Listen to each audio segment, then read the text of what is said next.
자, 오늘 말씀 보도록 합시다. 출애굽기 1장 1절에서 8절까지 영은 자매님 읽어봅시다. 그때 이집트로 들어간 이스라엘의 자손들의 이름들은 이러하니 모든 남자와 그의 가족이 야곱과 함께 왔더라. 르벤과 시므온과 레위와 이다요, 이사갈과 스불론과 베냐민이요, 단과 납달리와 갓과 아셀이니 야곱의 허리에서 나온 모든 혼들이 70명이었는데 이는 요셉이 이집트에 있었습니다.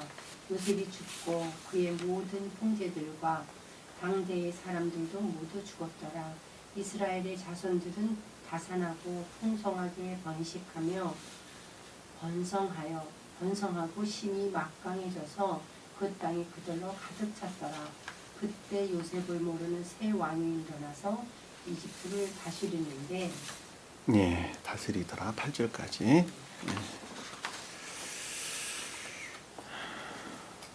자, 출애굽기가 시작이 됐죠. 출애굽기라는 말은 글자 그대로 이집트 탈출기죠, 그렇죠? 이집트 탈출기입니다. 이집트 탈출기라는 말의 뜻은 다른 말로 설명드리면 겉사람의 고유 속성 안에 있는 감관적인 영역 안에 머물러 있는 겉사람의 고유 속성이죠. 그 겉사람의 고유 속성에 속한 그 어떤 구속들로부터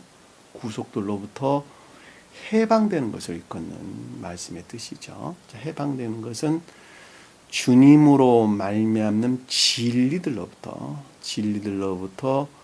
겉사람의 고유 속성의 구속들로부터 해방되는 과정이 출애굽기 내용입니다.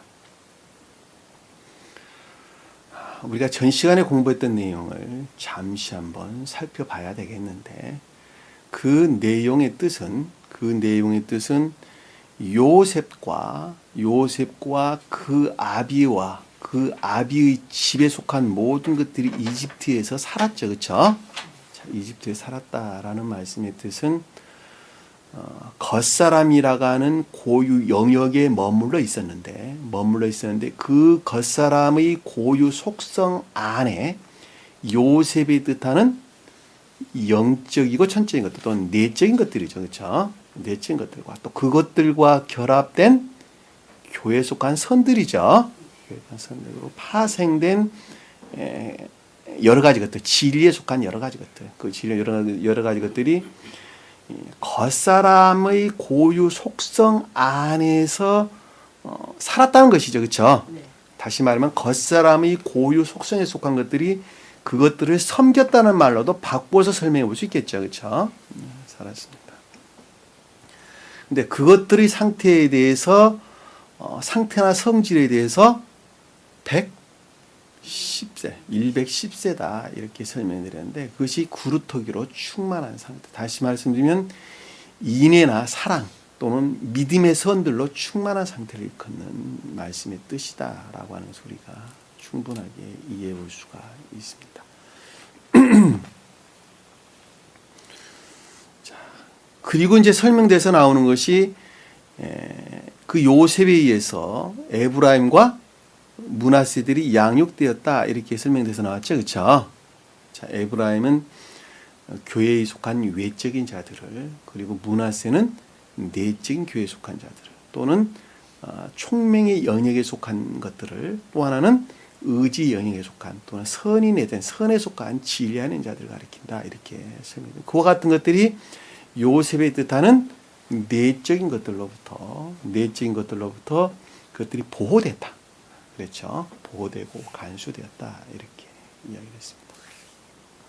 근데 궁극적인 것들 안에서 시대가 흐르고 세월이 흐르고 시대가 지나면서 궁극적인 것들 안에서 교회는 영적인 것들이 소멸될 것이라 그랬죠, 그렇죠? 자, 소멸될 것이라고 했는데 그 소멸된다고 하는 측면에서 볼 때에 선에 속한 진리 안에 있는 자들이 주님께서 강림하셔서 새로운 교회가 서시될 것이다. 고대 교회와 고대 교회에 속한 어떤 생명 안으로 회복시킬 것이다. 이렇게 설명이 돼서 나왔고, 그렇지 아니하고 외적 교회에 속한 자들, 단순하게 인해에서 분리된 믿음 안에 있는 자들은 율법적인 것들 안에 매몰될 것이라는 것이었죠. 그래서 역사적인 영적인 뜻으로 보면 표징적인 유대교회에 속한 자들, 율법 안에 있는 유대교회에 속한 자들인데, 그 율법적인 것들 안에 요셉이 뜻하는 영적인 것들이 보호될 것이고, 그들은 반드시 율법적인 것들을 지켜야만 된다. 이렇게 우리에게 설명이 돼서 나왔죠.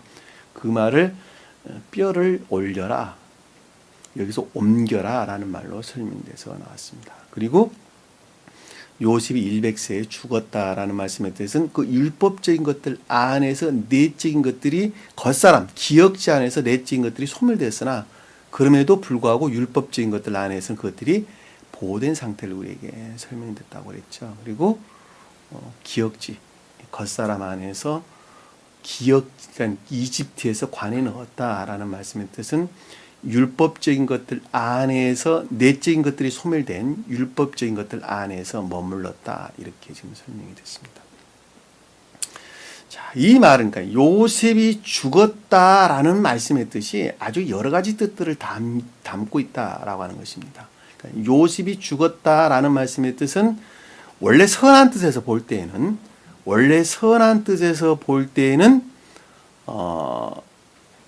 한 사람의 중생을 뜻하는 것이죠. 그렇죠? 그런데 역사적인 영적인 뜻에서 볼 때는 방금 전에 제가 설명드렸던 내용을 설명하고 있는 것이고, 역사적인 영적인 뜻에서. 그러나 한 사람의 생명의 상태에서 볼 때에는 한 사람의 중생을 표징한다라고 하는 것은 우리가 명확하게 이해해 볼 수가 있단 말입니다. 여러분들이 제가 두 가지 측면에서 설명을 하는데, 전자에서 설명했던 내용은 스베덴 보리 사도가 설명하고 있는 역사적인 영적인 뜻에서 스베덴 바디는 설명을 하고 있어요. 근데 저는 요 시간에 전 시간에 공부했던 내용 중에서 역사적인 영적인 뜻 말고 한 사람의 중생이라는 측면에서 여러분들이 설명을 하고자 하는 것입니다. 왜 그러냐 하냐, 그래야지 출애굽기 내용하고 아주 자연스럽게 연결이 될 것이기 때문에 그렇습니다. 제가 말씀드린 건 무슨 말 이해가 되시죠? 그러니까 오늘 제가 전 시간에 공부했던 내용을 역사적인 영적인 뜻에서 말고 한 사람의 중생이라는 측면에서 여러분들에게 다시 한번 설명을 하고자 하는 것입니다. 그 의미가 약간 달라질 수 있다고 하는 것을 여러분들에게 사전에 설명드리는 것입니다. 그러니까 요셉이 죽었다라는 말씀의 뜻은 영적인 것들이 중생을 뜻한다라고 하는 것을 잘 볼 수가 있어요. 그렇죠? 영적인 사람. 그러니까는 감관적인 영역 안에서 중생을 뜻한다라고 하는 것을 우리에게 설명해 주고 있단 말입니다. 감관적인 내적인 것들의 측면에서. 그렇죠. 그러니까는 요셉이 죽었을 때 그 형제들에게 말했다라는 말씀의 뜻은 선 안에 있는 자들을 뜻한다라고 하는 걸 우리가 쉽게 이해해 볼 수 있어요. 그들이 가나안과 그들이 하나님이 어떻게 따라서 하나님이 그들을 찾아온다 그랬죠. 이 찾아온다는 말씀의 뜻은 방문하다, 감독하다, 보살피다 이런 뜻이란 말입니다. 그러니까 궁극적인 영역들 안에서 주님께서 임재하셔서 그것들을 보호하고 있다라는 말로 우리가 이해해 볼 수 있어요. 그렇겠죠. 그리고 그들은 고대 교회의 생명에 속한 자들 안에 결합된 상태를 일컫는 말씀의 뜻이라는 것을 잘 볼 수가 있단 말입니다. 이해되셨죠? 무슨 말씀인지. 그래서 아브라함과 이삭과 야복에 맹세한 그 땅으로 인도하시리라 이렇게 설명했단 말이에요. 그러니까 궁극적인 영역들 안에서 아브라함과 이삭과 야곱이 뜻하는 고대 교회에 속한 자들 안에 그들을 회복시킬 것이라는 말씀의 뜻이란 말입니다. 이해되셨죠? 무슨 말씀인지. 계속적이고 영서적인 거예요. 종결된 상태가 아니에요. 이해되셨죠? 무슨 말씀인지. 그러니까 우리가 중생이라고 하는 것은 내적인 것들에서 내적인 것들이 먼저 성취되어져 궁극적인 것들 안에서 그것들이 이루어진단 말입니다. 그랬죠? 분명히. 그러니까는 야곱이 뜻하는 자연적인 진리들의 측면에서 중생이 이루어졌고, 그리고 자연적인 진리들의 측면에서 보다 외적인 것들이 임유되어져 요셉이 죽었고, 보다 더 이루어졌고, 보다 더 외적인 것들의 측면에서 계속적인 상태를 우리에게 지금 설명해 주고 있단 말입니다. 이해되셨죠? 그것들이 어디에까지 내려가냐라고 한다면 인간 고유 속성에 속한 본성에 속한 의지 안에 있는 것들 안에까지도 그것들이 성취되는 거예요. 이해되셨죠? 무슨 말씀인지. 지금은 어떤 상태냐 그랬더니 요셉이 에브람과 므낫세에 속한 것들 안에서 보호하고 간수한 상태란 말입니다. 그 보호하고 간수하고 있는 그 어떤 것들이 고유 속성에, 본성 안에 있는 고유 속성에 속한 의지 안에 임유되는 거예요. 이해되셨어요? 그러니까 고유 속성에 속한 본성 안에 임유된다라고 하는 것은 사람이 나면서부터 가지고 나왔던 본성 안에 임유되어져 그 어떤 것들을 지금 만들어가는 과정이란 말이에요. 그 만들어가는 과정이 궁극적인 것들 안에 본성 안에서 중생이 이루어지는 것인데 그 본성 안에서 중생이 이루어지는 내용이 출애굽기 내용이란 말이에요. 가장 깊은 뜻으로 그렇다는 거예요. 주님 입장에서 볼 때에. 이해되셨죠? 무슨 말씀인지. 그러니까 여기서 지금 보면 아브람과 이삭과 야곱이 맹세하신 그 땅으로 인도한다라는 말씀의 뜻이 그것들 안에서 고대 교회의 회복을 가리킨다라고 하는 걸 잘 볼 수 있어요. 이해가 됐죠? 무슨 말씀인지. 그리고 이스라엘 자손들에게 맹세시켜 말하기를이라는 말씀의 뜻은 다시 말씀드리면 자연적인 진리들 안에 있는 자들, 영적인 교회에 속한 자들, 그러니까 영적인 교회에 속한 자연적인 진리 안에 머물러 있는 자들이에요. 무슨 말씀 이해가 되셨죠? 그들의 역사적인 영적인 뜻과 한 사람의 중생이라는 측면에서 여러분들이 분리를 해서 여러분들이 머릿속에 담았으면 좋겠다라고 하는 것입니다. 스베덴보리 사도교에서 설명한 내용도 다 맞는 말이고 제가 지금 설명하고 있는 내용도 다 맞는 말입니다. 왜냐하면 여기 안에는 아주 여러 가지 뜻들을 담고 있기 때문에 그러는 거예요. 여기서 지금 이스라엘 자손이다라고 하는 것은 영적인 교회에 속한 자들을 가리키는데 그 말을 스베덴 역사적인 영적인 뜻에서 보면 율법적인 유대교회에 속한 자들을 가리킨다는 것도 잘 볼 수 있어요. 그러나 또 하나의 중생한 사람 입장에서 보면은 자연적인 감관적인 영역 안에 머물러 있는 자연적인 진리 안에 있는 영적인 교회에 속한 자들을 뜻한다라고 하는 것도 우리가 잘 볼 수 있단 말입니다. 이해되셨죠? 그들에게 너희가 찾아오신다라는 그 가운데에서 주님께서 보호하고 간수하고 있다는 거예요. 왜냐하면 찾아온다는 건 임무를 가리킨다는 거 아니에요. 방문하다, 감독하다, 보살피다 이런 뜻이란 말입니다. 그러니까 자연적인 진리들 안에서 요셉이 뜻하는 영적인 것들, 그 어떤 것들을 드러내고 있는데 그것들 안에서 보호하고 있다는 거예요. 그리고 그 뒤에 설명돼서 나오는 것이 내 뼈를 옮겨야 된다라는 말씀의 뜻은 뼈를 옮긴다는 것은 들어 올린다는 이야기예요. 들고 가나안 땅으로 간다, 들어 올린다는 이야기예요. 감관적인 영역 안에서 반드시 제고되어야 된다는 거예요. 그러니까는 나면서 가지고 나왔던 고유 속성에 속한 본연의 의지에 속한 그 어떤 것들 안에서 반드시 들어 올려져야 된다는 거예요. 왜? 그것들이 겉사람 고유 속성에 속한 것들이기 때문에 그렇단 말입니다. 그것들은 지극히 감관적인 영역 안에 있는 것들이기 때문에 그렇단 말입니다. 이해되셨죠? 무슨 말씀인지. 근데 그 상태가 110세가 되어 죽으니라는 말씀의 뜻은 구루터기로 충만한 상태를 긋는다라고 하는 것을 잘 볼 수가 있단 말입니다. 이해되셨죠? 무슨 말씀인지. 그리고 그들에게 향죄를 넣었다라는 것은 내적인 것들이 그것들 안에서 보호되었다는 말씀의 뜻이죠. 그렇죠? 요셉이 뜻하는 거. 요셉으로부터 파생되어 나온 교회에 속한 것들이 보호됐다는 거예요. 보호됐다는 걸 뜻합니다.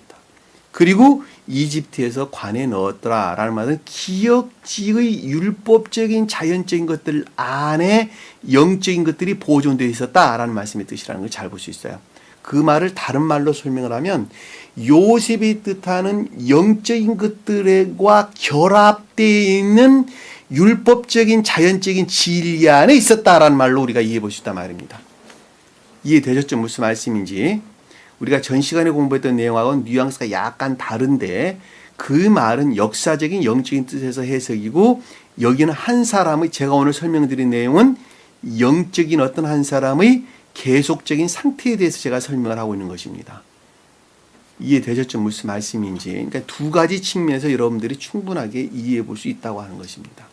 그래야지 출애굽기하고 아주 자연스럽게 연결이 됩니다.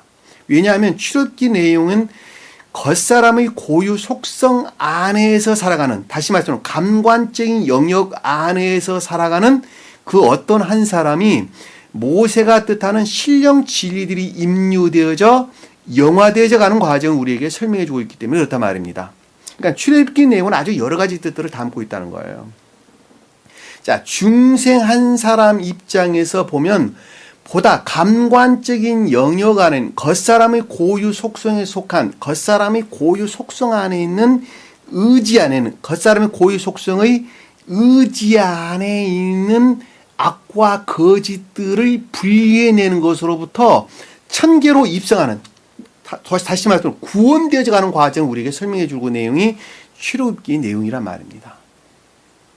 이해되셨어요? 그것들은 내적인 것들이 성취되지 아니하고서는 결코 그것들이 이루어질 수가 없단 말이에요. 이해되셨죠? 무슨 말씀인지? 내용이 약간 좀 깊은 내용이어서 여러분들이 좀 이해하기가 좀 난해할 수도 있어요.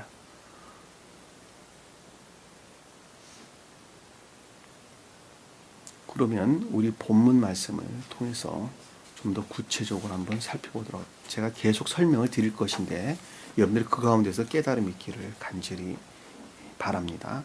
자, 그때에 이집트로 들어간 이스라엘 자손들의 이름은 이러하니라. 자, 이집트에 들어갔다라는 것은 기억지에 전수됐다는 것이죠. 그렇죠?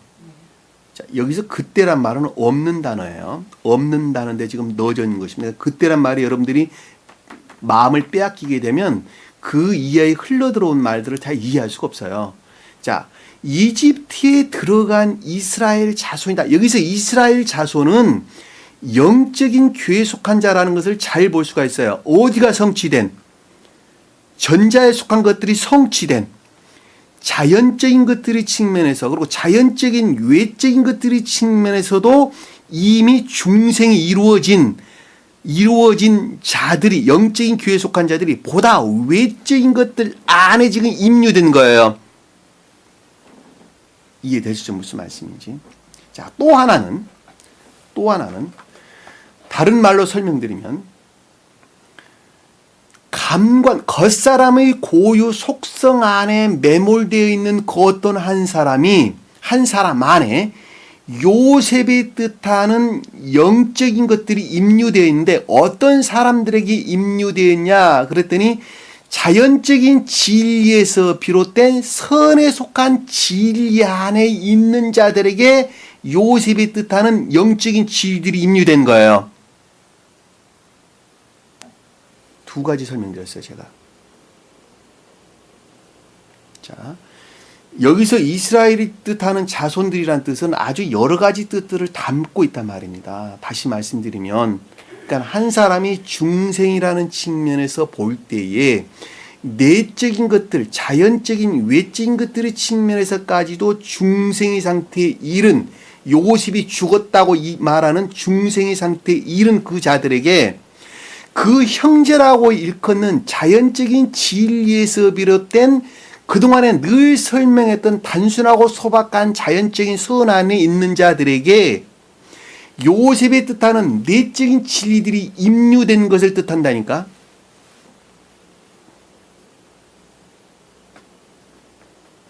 이해되셨죠? 임유된 상태에 있는 자들을 뜻한다니까. 이해되셨죠? 무슨 말씀인지. 그러나 중생한 자 입장에서 보면 그와 같은 것들 안에 임유된, 보다 낮은 것들 안에 임유되는 것을 뜻한다라고 하는 걸 잘 볼 수 있어요. 이해되셨죠? 무슨 말씀인지.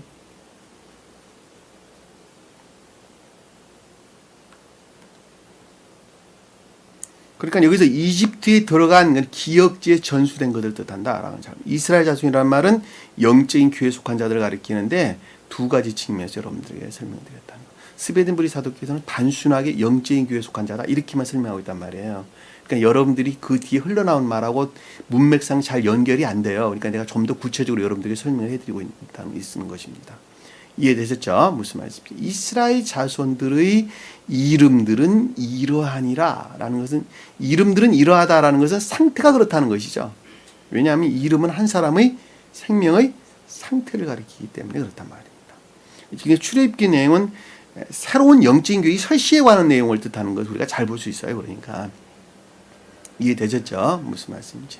그 새롭게 어떤 영적인 교회가 설시가 되려면은 보다 외적이고 궁극적인 것들 안에서 악과 거짓들이 반드시 소멸되지 아니하고서는 영적인 교회가 설시될 수가 없단 말이에요. 그리고 출애굽기 내용은 보다 더 깊은 뜻에서 보면 아주 여러 가지 뜻들을 담고 있단 말입니다. 주님의 영화로 말미암아 낮은 땅에 갇혀 있는 자들의 중생에 관한, 천계의 입성에 관한 내용이 출애굽기 내용이에요. 예? 그러니까 주님께서 2000년 전에 오셨어요. 2000년에 오셔가지고 영화 되셨단 말이에요. 육체에 속한 것까지도 십자가에 못 박아가지고 주님께서는 신령 존재 되신 분, 다른 말로 말하면 신령 인간 되신 분과 합일되셨단 말이에요. 그 합일되는 것으로부터 보혜사 성령이라고 하는 신령 진리들이 임류돼가지고 낮은 땅에 갇혀져 있었던 고대 교회에 속한 자들이 낮은 땅에 갇혀져 있었어요. 무엇 때문에? 거짓된 율법들이 가르침으로부터 악과 거짓들 안에 있었어요. 그럼에도 불구하고 단순하고 소박한 선 안에 있는 자들이, 여기서 이스라엘 뜻하는 자손들이니까, 이스라엘 자손들이라니까, 그들이 구원받는 거예요. 그들이 구원받는 거. 그 내용들을 담고 있는 거예요. 그러니까 아주 여러 가지 뜻들을 담고 있다는 걸 우리가 잘 볼 수 있단 말입니다. 또 하나의 뜻은 교리들의 가르침 가운데 있는 교회에 속한 자들. 이해되셨어요? 교리들의 가르침 가운데 있는 교회에 속한 자들이, 그 순수한 소박한 선 안에 있는 자들이 주님으로 말하는 신령 진리들의 임류로부터 중생에 관한 과정을 출애굽기 내용을 통해서 우리가 터득해 볼 수 있단 말입니다. 이해되셨죠? 무슨 말씀인지. 그러니까 여기서 이스라엘 자손이라는 말은 뜻은 아주 여러 가지 뜻들을 담겨져 있다는 것을 잘 볼 수 있단 말입니다. 가장 깊은 뜻에서는 내적인 것들이 중생되는 것으로부터 아주 궁극적이고 외적인 것들, 다시 말하면 고유 속성 안에 있는 본연의 고유 속성 안에 있는 의지에 속한 자들이, 의지에 속한 악과 거짓들을 분리해내는 과정으로부터 완전히 중생이 이루어져가는 과정을 우리에게 설명해 주고 있는 거죠. 가장 깊은 뜻이죠, 그것이. 왜? 그것이 창세기로부터 연속적인 것들이기 때문에 그렇습니다. 한 사람이 중생하는 계속적인 상태이기 때문에 그렇단 말입니다. 이해되셨죠? 이 땅 가운데는 그것들이 이해력이 와 닿지 않아요. 왜냐하면 환경이 어떤 구속 안에 머물러 있기 때문에 그렇단 말입니다. 이해되셨어요? 왜냐하면 먹고 사는 거 당장 걱정해야 되잖아요. 왜? 우리 육체에 속한 것들은 내가 일하지 않으면 먹을 수가 없어요. 내가 점심 때 밥을 먹었는데 저녁에 먹을 쌀이 없으면 그것 가지고 걱정 안 할 수가 없단 말이에요. 그러기 때문에 내적으로 증대된다는 것이 한계가 있다니까. 그렇죠? 그러나 우리가 육체의 옷을 벗는 순간에 우리는 그 어떤 것들 안에서 철저하게 분리해낸단 말이에요. 그러겠죠? 그러니까 우리가 죽음을 맞이하는 순간, 육체의 죽음을 맞이하는 순간에 우리는 저 세상에 가는 순간부터 지금 우리가 출애굽기라고 설명되어 나오는 겉사람의 고유 속성 안에 있는, 그러니까 본연의 고유 속성 안에 있는 악과 거짓들을 철저하게 다 끊어낸다니까. 근데 이 땅 가운데 사는 그것들이 남아있어요, 지금. 그리고 그것들을 계속적인 공격 안에 우리는 머물러 있는 거예요. 그러나 우리가 육체를 벗어내는 순간에, 육체의 옷을 벗는 순간에 우리는 그 본성에 속한, 본연의 고유 속성에 속한 악과 거짓들을 철저하게 끊어내는 과정이 이 출애굽기 내용이 되니까. 이해되셨죠? 무슨 말씀인지. 그건 아까 설명드렸던 것처럼 주님께서 강림하셔서 그 낮은 땅에 갇혀 있는 자들이 중생에 관한 내용이라는 것도 우리가 잘 볼 수 있단 말입니다. 그리고 또 하나는 교회에 속한 자들, 이 교리 가르침 가운데 있는 자들이 주님으로 말미암아 중생에 관한 과정을 우리가 또한 터득해 볼 수 있다고 하는 것입니다. 다시 한번 새로운 교회 설시에 관한 내용이라는 것도 우리가 쉽게 볼 수 있단 말입니다. 그러니까 여기서 이스라엘 자손이 뜻하는 단어들이 아주 여러 가지 뜻들을 담겨져 있다라고 하는 것을 잘 볼 수가 있단 말입니다. 우리가 그것들이 본연이 고유 속성 안에 있는 그 어떤 것들이다라고 하는 것은 우리가 아래의 내용을 보면 분명하게 이해해 볼 수 있단 말입니다. 자, 좀 더 아래를 보니까 모든 남자와 그의 가족이 야곱과 함께 왔더라 이랬어요. 야곱과. 야곱은 뭐라 그랬어요? 자연적인 진리라 그랬죠. 그러니까 자연적인 진리들 안에 있다라는 것도 우리가 명확하게 이해해 볼 수 있단 말입니다. 자연적인 진리들은 어디에 와닿죠? 감관 안에 와닿죠. 그렇죠? 그러니까 감관 안에서 주님 나라가 성취되지는 거예요. 사실은. 이 감관 안에 있다는 겉사람의 고유 속성과 아주 밀접하게 결합되어 있단 말입니다. 겉사람의 고유 속성은 지옥적인 것들 이외에는 아무것도 뜻하는 것이 없어요. 그런데 그것이 어디서 그것이 비롯되냐 그랬더니 요셉이 왔다 그래요. 요셉이. 이집트로 들어왔다 그랬다니까. 요셉과 그 아비와 그 집이 왔다 그랬죠. 그렇죠? 가족들이 왔다 그랬죠. 그렇죠? 보면 아비와 아비의 집이 왔다 그렇게 설명되어 있잖아요.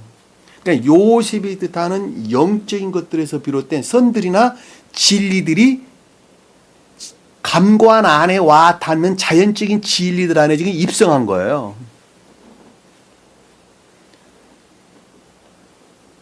그거는 고유 속성 안에는 본성 위에는 다른 걸 뜻하지 않는단 말입니다. 이해되셨죠? 무슨 말씀인지.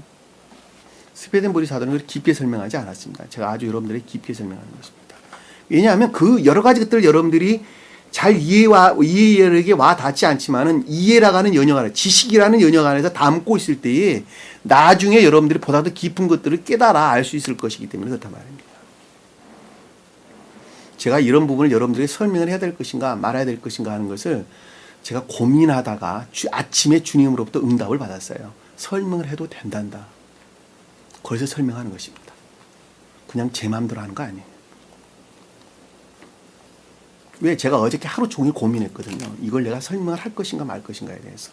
그냥 단순하게 스베덴보리 사도께서 설명한 내용들로만 그냥 설명을 하고 넘어갈 것인가, 안 그러면 그 여타의 여러 가지 내용들을 설명을 할 것인가.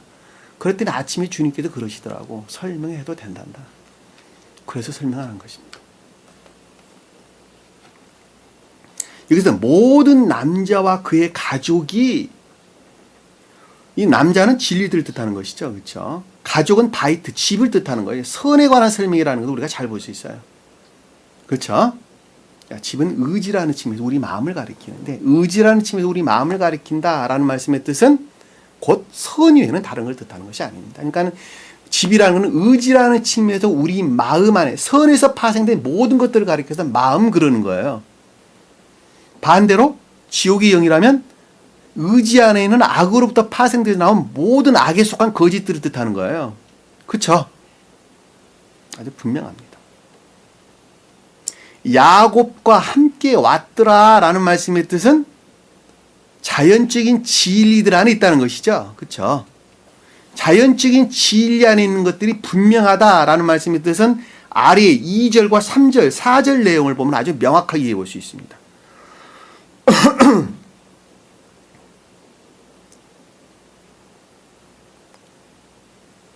자, 2절에 보니까 누벤과 시몬과 레위와 유다더라. 다 누구 자식들이에요? 자, 레아가 낳은 자식들이죠. 레아는 누구였어요? 자연적인 진리에 대한 예정 가운데, 외적 진리에 대한 예정 가운데. 다시 말씀드리면 말씀의 문자적인 뜻에 대한 애정으로부터 삶에 속한 고백 가운데 있는 자들을 뜻한다라고 하는 걸 잘 보셨어요. 그 말씀의 문자적인 뜻은 어디에 구속되어 있느냐? 감관의 영역 안에 구속되어 있는 거예요. 그렇죠? 감관적인 영역 안에 구속되어 있다라는 말씀의 뜻은 본연의 고유 속성의 의지에 속한 속성과 결합되어 있는 상태예요. 그럼에도 불구하고 이것은 어디서 비롯됐어요? 지금 요셉으로 말미암아 비롯된 것들이에요. 그러니까 요셉과 결합된 상태에 있는 것들이에요. 여러분들이 좀 깊게 이해를 했으면 좋겠습니다.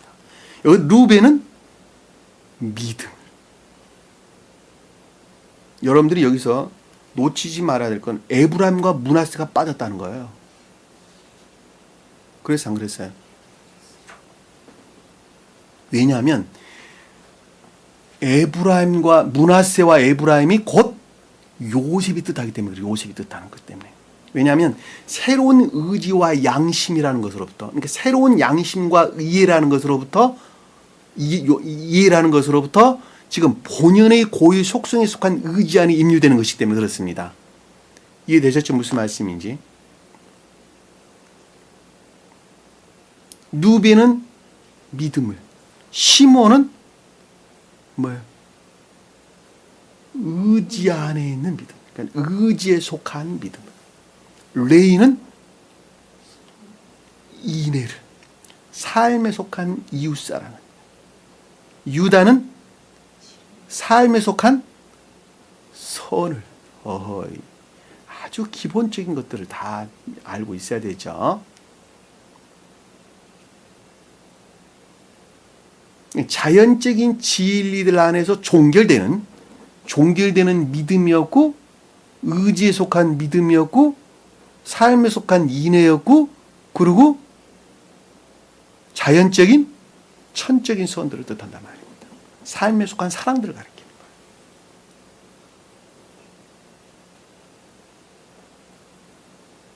이해되시죠? 무슨 말씀인지. 그것들이 지금 어디에 들어왔냐? 겉사람, 고유 속성에 속한 본연의 의지 안에 지금 들어온 것들이에요. 왜냐하면 그것이 자연적 진리와 결합된 감관적인 영역에 들어온 것들입니다.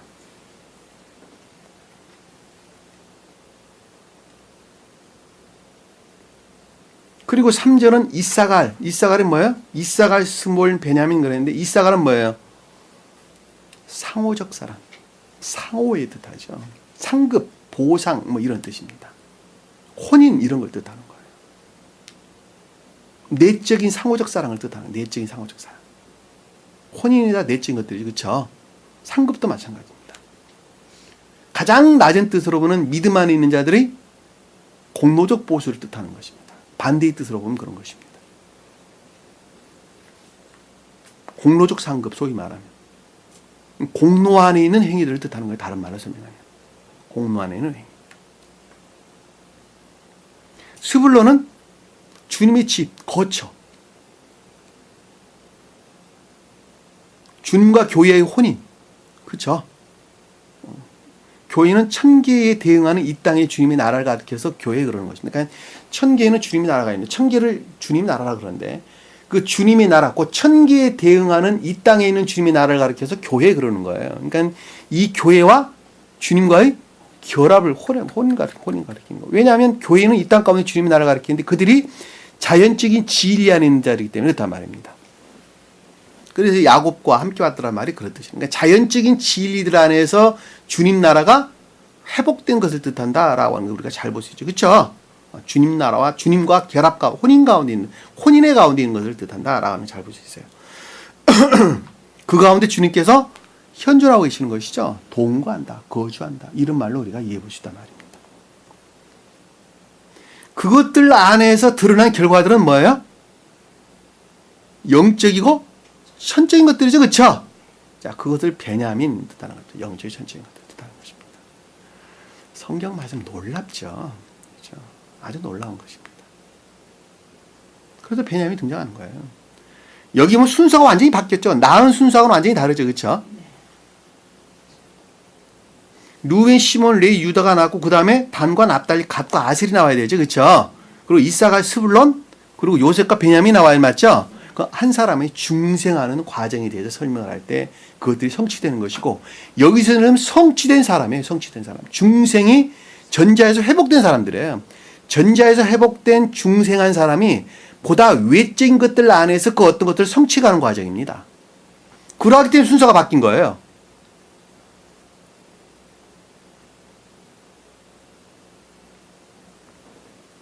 그러니까 앞에서 먼저 저기 루벤, 시몬, 레위, 유다가 먼저 나와야 하고 그리고 이스라엘과 스불과 베냐민이 그 다음에 나와야 되는 거예요. 왜냐하면 앞에 있는 것들은 의지 영역에서 작용하는 것들이고 뒤에 나오는 것들은 이해 영역에서 작용하는 것들이기 때문에 그렇단 말입니다. 보다 외적인 것들 안에 작용하는 것들이기 때문에 그렇단 말입니다. 그러니까 다는 뭐예요? 누가 나왔어요? 단은 비라가 나간 자식이죠. 단과 납달리는 비라가 나죠. 그러니까 내적 진리들로부터 어떤 것들이 옳다 그르다라고 일컫는 분별을 뜻한다라는 걸 잘 보시다 말입니다. 그렇죠? 그대로 중생한 자들은 요셉이 뜻하는 내적이고 천적인 것들로 말미암아서 그 어떤 것들을 옳다 그르다라는 것을 분별하는 거예요. 그 분별을 가리켜서 단 그렇단 말입니다. 그것으로 말미암아 이것이 옳다 저것이 옳다라는 의지라는 측면에서 그 어떤 것들을 지각하게 되는데 그 지각을 가리켜서 납달리 그러는 거예요. 중생하는 과정이 있는 사람들의 입장에서 볼 때는 지각하는 것으로 말미암는 시험을 뜻한다 그랬죠. 그렇죠? 왜냐하면 중생하는 입장에서는 그 지각되는 것으로부터 반드시 시험을 겪어야 되기 때문에 그렇단 말입니다. 근데 중생한 자 입장에서 보면 그것들이 분별에서 비롯된 지각을 뜻한다라는 것을 우리가 잘 볼 수 있단 말입니다. 그래서 납달리는 지각하는 것을 뜻한다라는 걸 잘 볼 수 있어요. 그리고 갓은 뭐예요? 그 지각된 이해된 것으로 해서 비롯된 삶에 속한 행위들이나 일들을 뜻한다라는 걸 잘 볼 수 있겠죠. 그렇죠? 행위들이나 일들을 뜻하는 것입니다. 행위들이나 일들. 갓은. 그리고 아셀은 그것들 안에 있는 기쁨들. 그러니까 이 순서가 그래서 바뀌어져 있는 것입니다. 그러니까 우리가 이스라엘의 12아들들이 명명되는 것은 복합체 안에 있는 교회에 속한 그 어떤 것들을 뜻하는 것인데 그것들이 한 사람의 생명의 상태가 어떤 상태에 놓여 있느냐 라는 상태의 그 성질에 일치해서 소위 말하는 성질에 일치해서 순서들이 다 바뀌어져 기록되어 있다라고 하는 것을 우리가 잘 볼 수 있단 말입니다. 그렇지 아니하고서는 등장하는 내용들이 다 순서가 바뀔 이유가 전혀 없는 것입니다. 그러니까 여호수아가 가나안 땅을 정복해 갈 때 그들이 진을 치는 과정 그리고 불러들이는 과정도 다 순서가 바뀐단 말입니다. 그리고 축복하는 과정도 순서가 다 바뀌고 계시록에서 14만 4천 명이 설명되어져 나오는 이스라엘 자손들이 명명되는 이름의 순서도 다 바뀌어져 나오는 것입니다.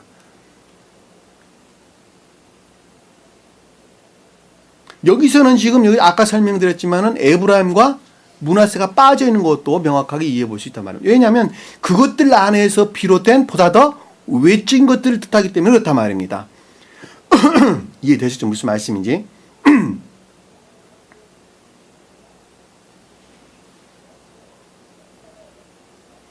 자, 5절에 보니까 야곱의 허리에서 나온 모든 혼들이 70명이었는데 자, 야곱의 허리에서 나왔다라는 것은 일반적인 자연적인 진리에서 비롯된 혼인에 안에 있었다는 거예요. 혼인에. 그러니까 일반적인 자연적인 그러니까 내적인 것들과 결합된 일반적인 자연적인 진리에서 선과 진리들이 하나로 결합되어 있는 혼인의 상태에 있었다는 거예요.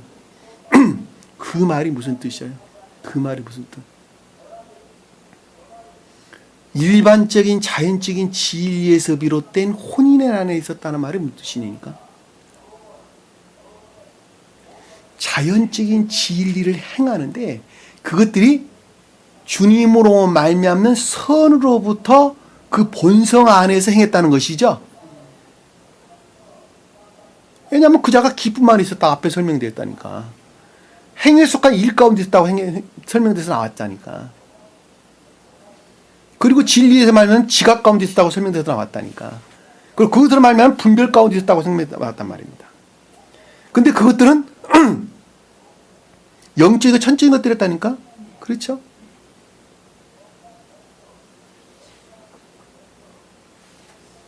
어디에서 종결됐다는 거예요?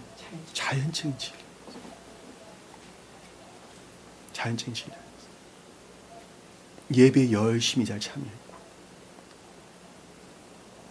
날 낳으신 부모를 공경했고 요즘 세상은 안 그러죠. 그렇죠? 어머니를 돈으로 계산한다. 어머니를. 내가 장가 가면 아들이고 딸이고 자식을 낳을 텐데 어머님은 그 자식을 사랑으로 보살피려 되는 것이 당연한 것이고, 아들은 그 어머님을 그러하든 그러하지 아니하든 그 노년에 행복하게 지낼 수 있도록 물질적이고 또는 여러 가지 육체적이고 다시 다른 여러 가지 측면에서 잘 보살펴야 함에도 불구하고 모든 것들이 타산적이고 이기적입니다. 그런 자가 돼서는 안 된다는 거예요. 왜냐하면 십계명이 너 부모 공경하라 그랬잖아요.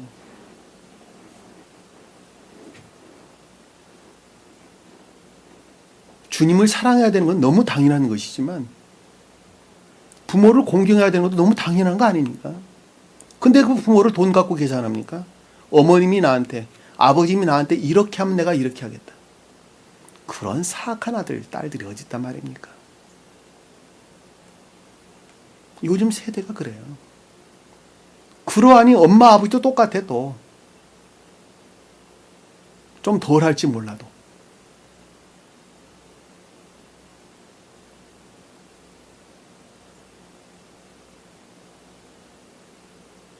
아, 현실이 그런 거 아닙니까? 현실 누가 만들어냈죠? 사람들이 만든 거 아닙니까? 사람들이. 자기 혼자 잘 먹고 잘 살려고 하다 보니까 이런 결과가 빚어진 거 아닙니까? 당연히 모시고 살아야 될 부모들을 팽개치는 거 아니겠습니까? 가치 있는 게 물질적으로 여러 가지 자기 잘 먹고 잘 살려니 힘드니까. 속된 말로 자기 엄마 부모가 수십억 원에 수백억 원의 재산가를 한다면 자식이 절대 버리지 않겠죠. 그렇죠? 부모를 공경해야 된다. 자연적인 진리에서, 그러니까 일반적인 진리라고 하는 혼인 안에 있다는 말이 그런 뜻이란 말입니다.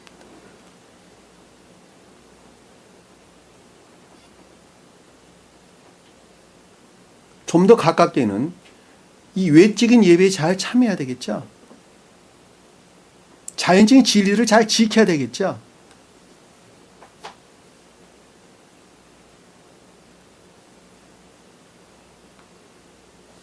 그 내용이에요.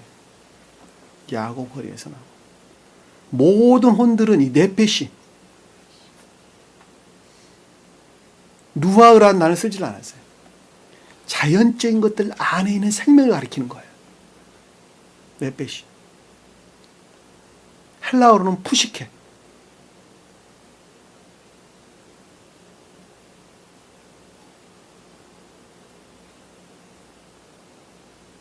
자연적인 것들 안에 있는 생명을 가리키는 거예요. 근데 그것이 어떤 상태에 있었냐 그랬더니 70인이었더라.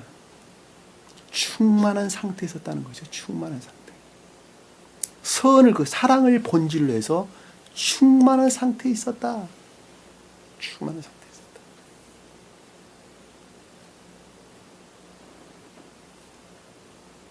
충성한 자들은 그래요.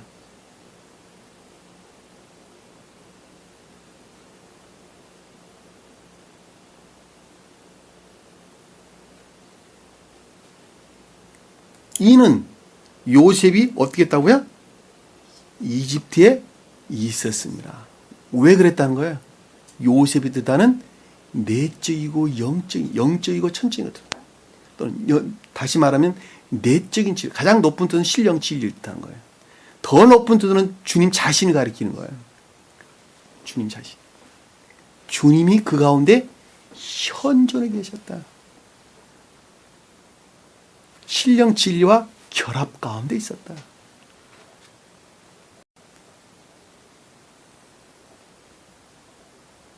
내가 그 본성 안에서 날 낳아주신 부모를 사랑한다 라고 하는 것은 그것이 곧 그 가운데 주님께서 현존해 계신다 라고 하는 걸 우리가 명확하게 이해해 볼 수 있단 말입니다.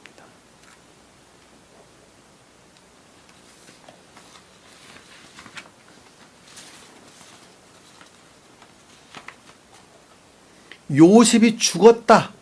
요셉이 죽고 그의 모든 형제들과 당대의 사람들은 모두 죽었더라. 문자적인 뜻으로 보면 소멸을 가리킨다는 거죠. 그렇죠? 문자적인 뜻으로 보면 소멸을 가리킨다는 거죠. 그런데 이 문자적인 뜻은 소멸을 가리키는데 그 원어를 보면 소멸을 뜻하는 단어가 아니에요. 가장 궁극적이고 외적인 것들이 측면에서 중생이 이루어졌다는 말씀의 뜻이란 말입니다. 요셉이 죽었다는 것은 영적인 것들로 말하면 중생을 뜻하는 것이고, 그 형제들이라는 선에 속한 진리하는 자를 가리킨다는 걸 잘 볼 수 있어요. 그렇죠? 그 자가고 중생한 자를 가리킨다는 거예요. 그리고 당대라는 것은 그 시대를 가리키 상태를 일컫는 말씀의 뜻이죠. 이거 사람들이라는 단어는 없는 거예요. 성취된 것들 들은 성취된 것들. 콜. 당대에 성취된 모든 것들이 죽었더라 이런 것이에요. 이 단어. 그러니까 당대에 성취된 모든 것들이 중생이 이루어졌더라는 거예요. 중생이 이루어졌더라는 거.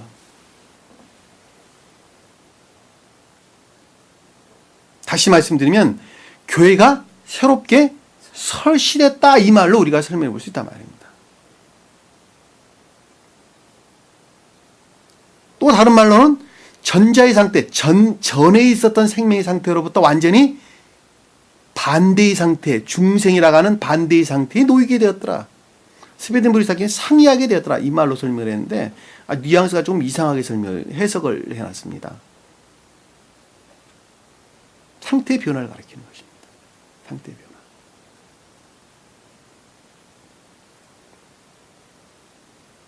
아래에 보니까 이스라엘 자손은 다산하고 풍성하게 번성하여. 자, 이스라엘 자손은 전자에 속한 자들이 지금, 그렇죠? 전자에 속한 자들이, 다시 말씀드리면 요셉이 죽고 모든 그 형제와 당대의 사람들 모두 죽었던, 소위 말하면 감관적인 영역에까지, 소위 말하면 뼈들이 일컫는 뼈들이까지 들어 올려진 감관적인 영역에서까지 중생의 상태에 이른, 그쵸? 중생의 상태에 이른 이스라엘 자손들, 영적인 교회에 속한 자들이 다산하고 풍성하게 번성해. 다산했다는 것은 선의 측면에서 증대된 것을 일컫는 말씀의 뜻이죠. 풍성했다는 것은 가득 채웠다. 가득 채웠다. 가득 채웠다. 번성했다. 번식했다라는 말씀의 뜻은 무슨 뜻이에요? 진리들이 증대됐다는 말씀의 뜻입니다. 선과 진리들이 충만한, 번성됐다는 말씀의 뜻입니다. 증대되고 번성됐다라는 말로 우리가 이해해 볼 수 있겠죠. 그렇죠?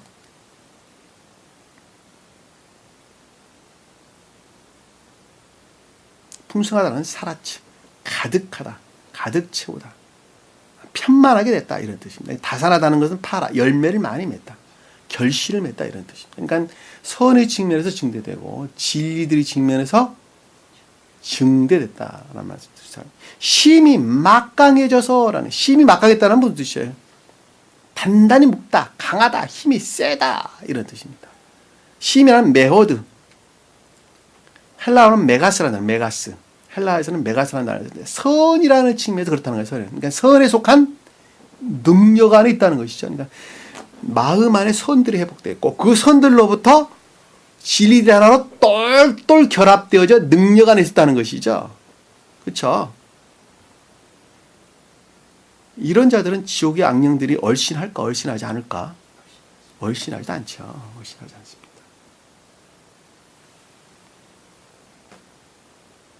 그 땅은 그와 같은 교회의 상태를 일컫는 것이죠. 그렇죠? 새로 설치된 교회의 상태를 가리키는 것입니다.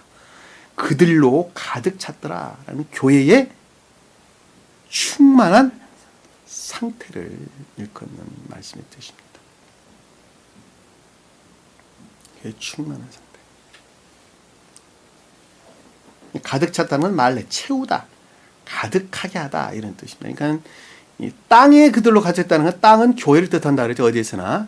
그렇죠? 그러니까 교회가 충만한 상태입니다. 교회가 어디서 충만했다는 거예요? 그러니까 가장 궁극적이고 외적인 감관적인 영역에서 교회가 충만한 상태에 이르는 것을 뜻하는 것이죠. 그렇죠? 자, 8절에 보니까 그때 요셉을 모르는 새 왕이 일어나, 그때라는 단어 없는 거예요. 없는다. 그러니까 요셉을 모르는 새 왕이 일어났다라는 말씀의 뜻은 요셉은 영적인 것들을 뜻하는 거죠. 그렇죠? 근데 모른다는, 알지 못한다라는 것은 그것들에 대한 무지 가운데 있는 걸 뜻하는 것이죠. 반대되는 걸 뜻하는 거예요. 반대로 말하면. 새 왕이다라는 말씀의 뜻은 새롭게 된 상태를 가리키는 것이죠. 왕이다라는 멜레크. 그러니까 여기서 요셉을 모르는 새 왕이다라는 것은 반대되는 기역지들이 나타나기 시작했다는 것이죠. 그렇죠? 그리고 여기 보면 일어나서 이집트를 다스리더라라는 것은 그것들 안에 속박된 상태로 바뀌었다는 것이죠. 바뀌기 시작했다는 것이죠. 그렇죠? 여기서 보면 일어났다는 것은 쿰을 뜻하는 것이고 이집트를 다스리더라는 건 통짜 다 이런다는 거 아니에요. 이집트를 다스렸다는 건 이집트 이후에 그것들이 있다는 말의 뜻입니다. 이집트 이후에. 그러니까 내면적인 악들을 가리키는 거예요. 그러니까 여기서 새 왕이다라는 말씀의 뜻은 그러니까 교회에 속한 진리들에 바라는 기역지를 뜻하는 거예요. 그러니까 이해되셨죠? 자, 여러분들 이 7절과 8절 사이에서 여러분들이 좀 이해력을 돕기 위해서 제가 여러분들에게 좀 더 다른 말로 설명을 드리면 이런 것입니다. 겨울에는 나무들이 자랄 수가 없습니다. 근데 나무들이 자라려면 싹이 나야 되겠죠. 그렇죠? 자, 싹이 나려면 얼어 있는 땅이 녹지 아니하면 싹을 날 수가 없죠. 그렇죠? 자, 싹을 틔우려면 저 영적인 것들을 설명하는 것입니다. 여러분들. 한 사람의 생명의 상태를 가리키는 거예요. 자, 얼어 있는 땅이 녹으려면 볕을 담고 있는 볕 안에 있는 빛들이 임류되는 것으로부터 땅이 녹기 시작하겠죠. 그렇죠? 빛만 들어와서 땅이 녹아요, 안 녹아요? 안 녹죠. 그렇죠? 볕이 담겨져 있는 빛들이 땅에 쏟아져 내려올 때 그때 땅들이 녹기 시작해요. 시골 사람들 그것을 잘 알아. 들에다가 곡식을 말할 때 오늘 빛이 좋다 말하지 않냐고 볕이 참 좋다 이렇게 한단 말입니다. 그러니까 볕이 담겨져 있는 빛을 뜻하는 거예요. 그러니까 볕이 담겨져 있는 빛이 임류될 때 땅들이 녹기 시작하는 거예요. 다른 말로 말하면 내 마음이 땅인데 내 마음이 땅이 동토예요. 동토. 얼어있는 죽어있는 땅이라니까. 뭐가 하나도 없는 생명이 전혀 없는. 그런데 소위 말하면 볕이 담겨져 있는 빛을 수용할 상태에 내가 이르렀을 때에 그것들 안에서 싹이 날 수가 있어요. 싹이 나. 씨가 뿌려질 수 있다니까. 씨가 뿌려 싹이 날 수 있다니까. 그렇죠? 그 씨가 뿌려지는 거라 그래도 믿음 그러는 거예요. 그때 처음으로 진리들을 믿는 믿음들이 그때 생기는 거예요. 그때. 그 믿는 믿음들로부터 그 난 싹들로부터 줄기들이 나오고 잎들이 나오겠죠. 그렇죠? 자, 줄기들이 나온다, 잎이 나온다라는 말씀의 뜻은 그 믿음들로부터 진리들 아는 지식들이 그때 나오는 거예요. 그렇죠? 그것들이 잎들이 줄기들이 무성하고 왕성하게 성장한다라는 말씀의 뜻은 진리들이 증대되는 것을 뜻한다라는 것을 잘 볼 수 있단 말입니다. 그리고 계절은 어디로 향했어요? 이미 봄을 지나서 여름을 향하고 있단 말이에요. 여름에는 더워요, 안 더워요? 덥죠. 그러면 빛만 있어서 더워요, 안 더워요? 볕 안에 있는 빛으로부터 더운 거예요. 그러니까 볕과 빛이 충만한 상태를 가리켜서 여름 그런 거예요. 그러니까 선호에 속한 진리들로 충만한, 근데 지혜와 총명으로 충만한 상태를 가리켜서 여름 그러는 거예요. 성경에서는 한낮 그래서 한낮. 그러니까 선과 진리로 충만한 상태. 그러니까 선과 진리로 충만한 지혜와 총명 안에 있는 상태를 가리켜서 여름 그러는 거예요. 그 여름 안에 있는 자들은 어디에서 열매를 맺게 되죠? 가을에서. 우리 삶이라는 측면에서 열매들을 내기 시작한단 말입니다. 열매는 어디서 냈어요? 손과 발에서 열매가 맺기 시작하는 거예요. 그것을 가을 그러는 거예요. 가을. 성경에서는 추수절, 장막절. 이해되죠?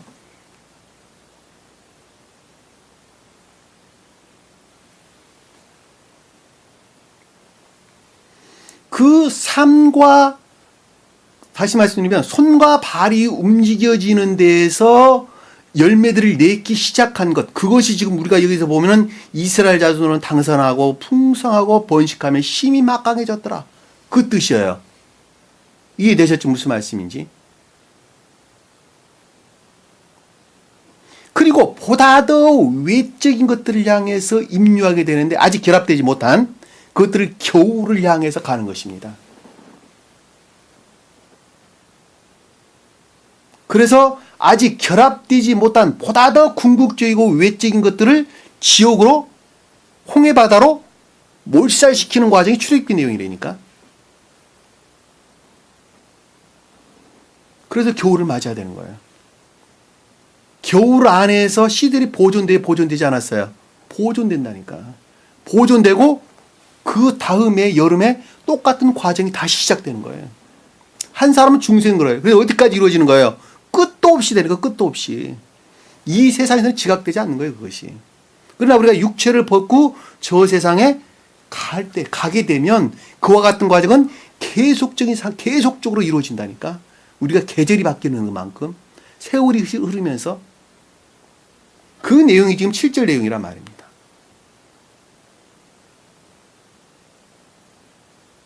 그것들을 대항해가지고 대항에게서 반대에 서게 되는데 대항에서 다툼이 일어나게 되는데 그 내용을 여기서 새 왕이 일어나 이집트를 다스리더라 라는 말로 우리가 이해해 볼 수 있단 말입니다. 자,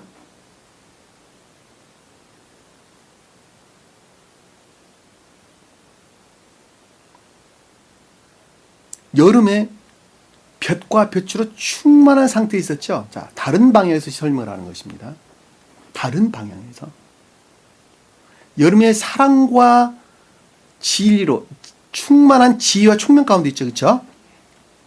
내적인 선과 진리로 충만한 지혜와 총명 가운데 있단 말입니다. 그런데 가을이 되면 바람이 스스해져. 그래 안 그래요? 찬바람이 일기 시작하면서 가을이 시작되는 거예요. 그러면 여기서 지금 심히 다산하고 풍성한 상태에 있는 그 어떤 한 사람들이 그리고 열매 맺는 상태에 있는 어떤 한 사람들이 거짓들이 유입이 된다는 걸 잘 볼 수 있죠. 그렇죠? 왜냐하면 찬바람이라고 일컫는 것들이 겨울을 끌어오기 때문에 그렇단 말입니다. 거짓들이 유입되는 것으로부터 잎들은 다 떨어져 버리죠. 진리들 아는 지식들이 다 소멸되게 되죠. 그렇죠? 그러니까 찬바람이 유입되면서 진리들이 소멸되는 것입니다. 진리들 아는 지식들이 다 소멸되는 거예요. 그리고 그 결과 열매들은 어떻게 되죠? 땅에 떨어져 버리죠.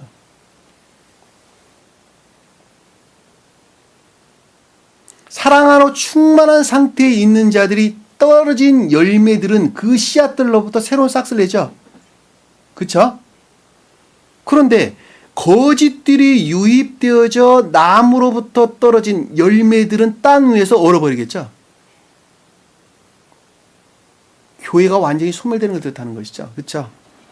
두 가지 측면으로 설명해 보겠다는 거예요. 한 사람은 중생이라는 측면에서 볼 때에 악과 거짓들이 완전히 분리되어져 가는 과정을 설명해 볼 수 있는 것이고 반대 입장에서 보면 천계에 속한 것들이 완전히 분리되는 과정을 우리가 설명해 보겠다 말입니다. 출애굽기 내용은 그 내용이에요.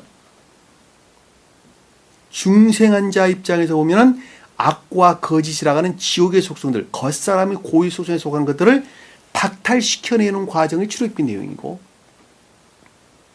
중생하지 못하고 지옥으로 떨어질 자들에 대한 입장에서 볼 때에는 천계에 속한 것들을 철저하게 분리해내는 과정을 우리가 이해해 볼 수 있단 말입니다.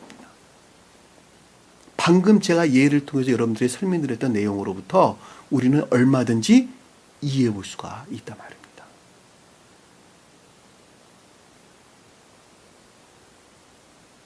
오늘 지금 날씨가 굉장히 포근한데 이 포근한 날씨가 계속되라는 법이 없죠. 바람이 어디서부터 불어와요?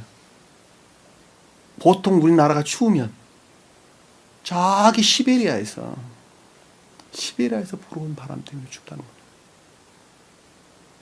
이 따뜻한 교회 안에 그 찬바람, 거짓들이 유입되는 것으로부터 교회가 완전히 소멸된다라는 걸 잘 보시다.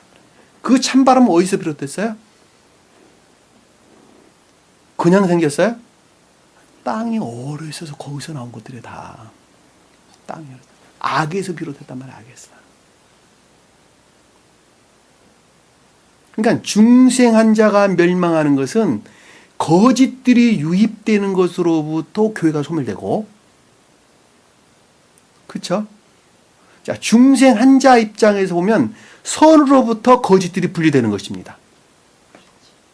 명확하죠? 그러니까 북이스라엘이 먼저 멸망을 당해야 되고 그 다음에 남유다가 멸망을 당해야 되는 거예요. 왜냐하면 그것이 순서이기 때문에 그렇단 말입니다.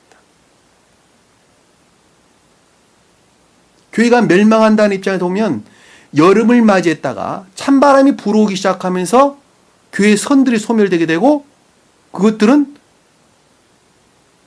겨울에 동토의 땅에서는 어떻게 된다는 거예요? 다 소멸된다니까. 얼어버린다니까. 죽어버리는 거예요. 그러나 여름 안에 머물러 있는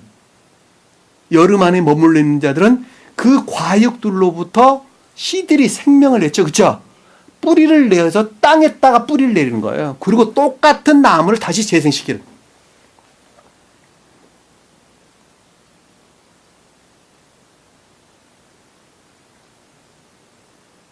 이 여러분들이 여기 지금 요셉을 모르는 새 왕이 일어났다. 이집트를 다스린다라는 말이 무슨 뜻인가라는 것을 여러분들이 좀 더 깊게 이해할 수 있도록 제가 여러 가지 것들을 여러분들에게 설명을 드렸습니다. 그러니까 여기서 요셉을 모르는 새 왕이 일어나는 요셉은 영적인 것들을 뜻하고 영적이고 내적인 것들을 뜻하는 거 잘 볼 수 있죠. 그렇죠? 그리고 모른다라는 그것들과 반대에 놓여 있는 새 왕이다는 건 기억지를 뜻한다라고 하는 걸 잘 볼 수 있단 말입니다. 그렇죠? 일반적인 기억지를 뜻하는 건 반대되는 기억지를 뜻하는 거예요. 일어났다는 건 그것들이 올라왔다는 것이죠. 이집트를 다스리더라라는 것은 내면적인 중심 안에 것들을 자리 잡은 기억지를 다스리기 시작했다.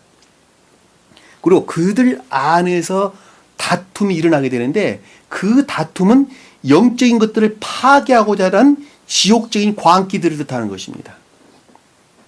그리고 겨울을 맞이하는 거예요. 이해되셨죠? 그리고 중생한 자 입장에 보면 겨울에 속한 악과 거짓들을 홍해로 멸하는 거예요. 홍해로 멸하고. 그리고 봄이라고 일컫는 광야를 통해서 가나안 땅으로 다시 올라가는 것입니다. 그 내용이 출애굽기 내용이라는 것. 오늘 우리가 공부했던 내용들은 아주 많은 영적인 뜻들을 담겨져 있는 것입니다. 아주 단순한 내용들이 아니에요.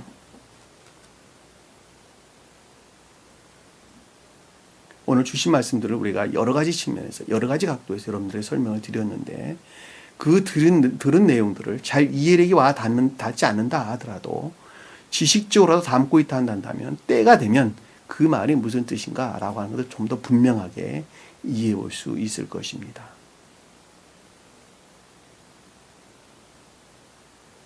오늘 주신 말씀 마음속에 깊이 각인하시고 한 주간도 승리하는 저와 여러분 되기를 간절히 축원합니다.